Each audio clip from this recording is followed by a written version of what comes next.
বললেন ইয়া আইয়ু, আসেন আসেন, আল্লাহ জুমার ব্যাপারে কি ওয়াজ আমাদেরকে করলেন আমরা শুনি, শুনতে রাজি?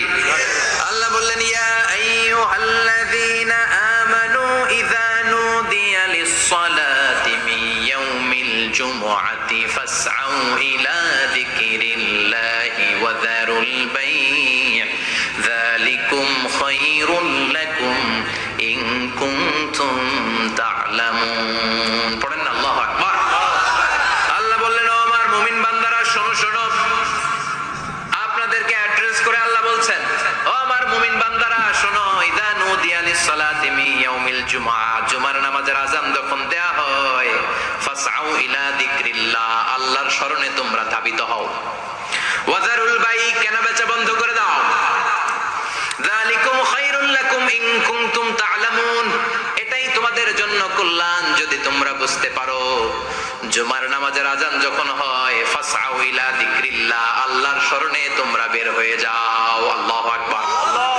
ফাসআউ ইলা যিকরিল্লাহ ইযা নুদিয়া লিস-সালামি ইয়াউমিল জুমআ, জুমার নামাজের আযান যখন দেয়া হয় বের হয়ে যাও, তখন কোনো কাজ রাখা যাবে না।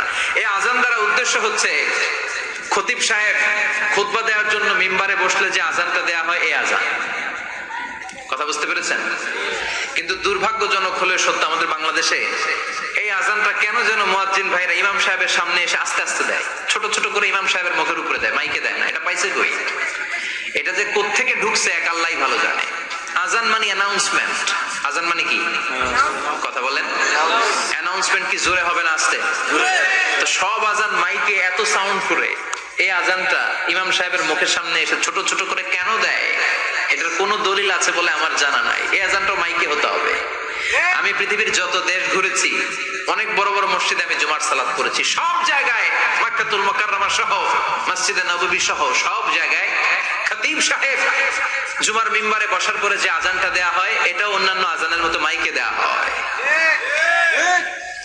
আল্লাহ বললেন ইযা নুদিয়া লিস-সালামি ইয়াউমিল জুমআ, জুমার দিনে আযান যখন দেয়া হয়, এই আযান দ্বারা উদ্দেশ্য হচ্ছে খতিব বসলে যে আযান 12:30 12:15 দিকে যে আযান, এই আযান উদ্দেশ্য নয়। বিশ্বনবীর সময়ে এই 12:30 12:15 দিকে যে আযান ছিল এটা ছিল না। বিশ্বনবীর সময় ছিল না, আবু বকরের সময় ছিল না, সাইয়েদনা ওমর ফারুকের সময় ছিল না। এটা চালু হয়েছে সাইয়েদনা উসমান যুন-নুরাইনের সময়। তখন মদিনাতে মানুষের সংখ্যা অনেক বেড়ে গিয়েছে, লোকজন আর জায়গা হয় না, মুসল্লিদের ঠাসাঠাসি। উনি ঘোষণা দিলেন সুকে জাওরা, জাওরা নামক বিশাল একটা বাজার আছে, ঘোষণা দিলেন এখন থেকে ওই জায়গায় জুমার নামাজ হবে।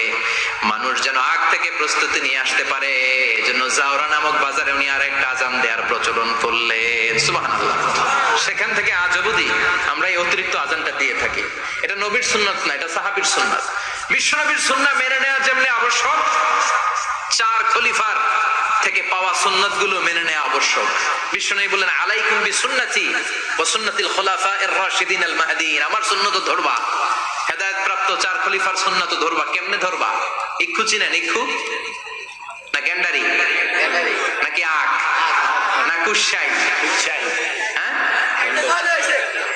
আখ। কাঁচা আখ খাই কি করে? এই সামনের দাঁত দিয়ে ভাঙে না? সামনের দাঁত দিয়ে বলে ভাঙে,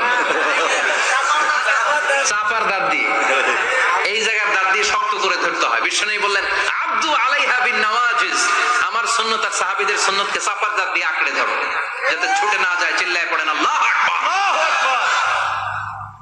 এটা সাইয়েদনা উসমানের সুন্নাত।